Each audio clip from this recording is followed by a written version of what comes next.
Nos casos em que a pessoa que foi ofendida, ela guarda mágoa, como o mediador pode fazer para resolver o caso? It is normal when somebody who has been victimized, either by bullying or by some harmful action, to come to the meeting still feeling very angry, very hurt. This is, in fact, you would expect this.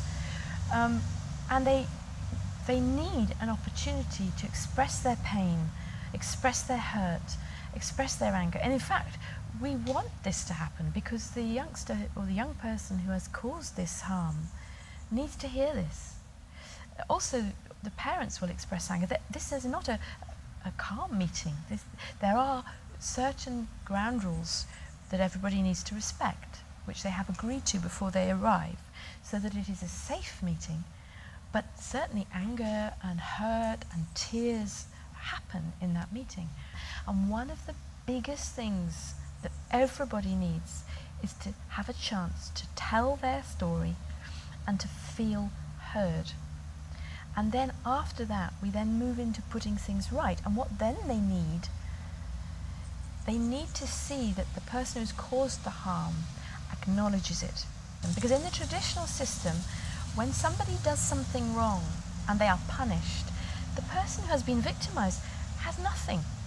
There's no closure, they have no answers to their questions, they never get the chance to see if the person who's caused them harm accepts responsibility or acknowledges it. And in fact, the traditional system of punishing youngsters who, for example, engage in bullying or violent behavior will actually make the situation worse and more dangerous for the people who have been harmed.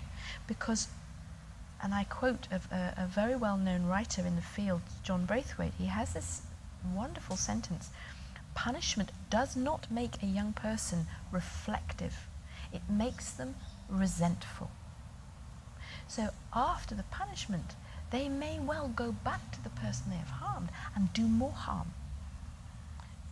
Whereas in a restorative process, there is closure. Very often we get statements from people after the process, and they say, for example, the person who's caused the harm, I didn't realize what I'd done. I really appreciate now what I have done, and I appreciate the opportunity to put it right, and I will not repeat this behavior.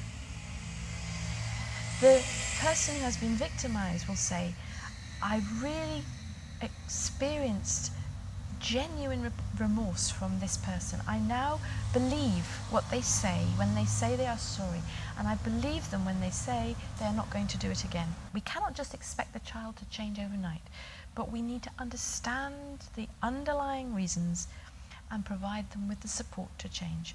Punishment does not provide people with the support to change.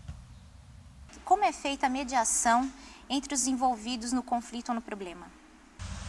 And in community mediation, we have a special framework for both sides, again, to tell their story, to explain to each other what they have been experiencing, and then moving towards finding a way forward that they will both agree to enable them to live in harmony. And the term mediation is used for this. So I use this term in my approach to the restorative approach, when we are talking about bringing just two people together, not the whole bigger meeting, which I use the phrase the restorative conference. The mediation, it might be a simple argument, it might have been brought about by a simple argument between two people, a student and a student, a member of staff and a student, maybe two members of staff. This process is not just for young people, it is for the whole community of the school.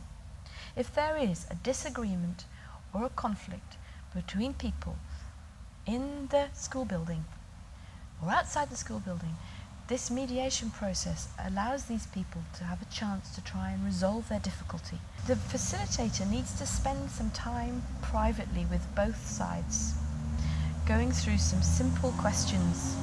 Tell me what happened. And then encouraging them to tell the story. I teach a few techniques for this, what is called active listening. No interruption, no judgment, no disapproval, no no advice, just tell me what happened. So they get an opportunity to relive the experience and to get in touch also with what was going on in their head, because that will influence the emotion, and the emotion will influence what they do. And then we ask them to think about who has been affected. We are trying to encourage empathy, a realization that the action has effect. Then we ask, so what do you need now? Sometimes we are in a hurry to rush to solution, but before the solution stage we need to understand the needs of the people involved and then help them together to find a way. This is the next final question. What can happen now then to meet your need and to put things right? And people can work with this once they've had a chance to express their needs. And these questions, what happened, what were you thinking, and how were you feeling? I call this two parts of the same question. Who's been affected? What is it you need now to move on? So you work with what they're saying to see if you can then encourage, not force, but encourage them to try a face-to-face meeting, because it is better if they can then hear what the other person's perspective is. So you get them into the meeting.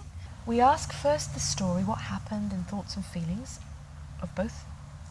Then we ask both who they think has been affected. Then we ask both what you need to move forward. And then we sit back a little bit and say, so you have heard what you both need.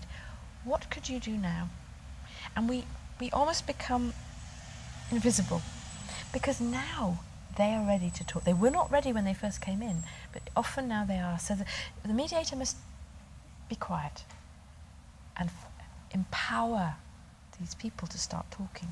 That's what happens in the big circle meetings as well. Once we get to that stage, people are generally ready to start to communicate, and it is a transformative moment when people at last start to take their masks off and communicate face to face.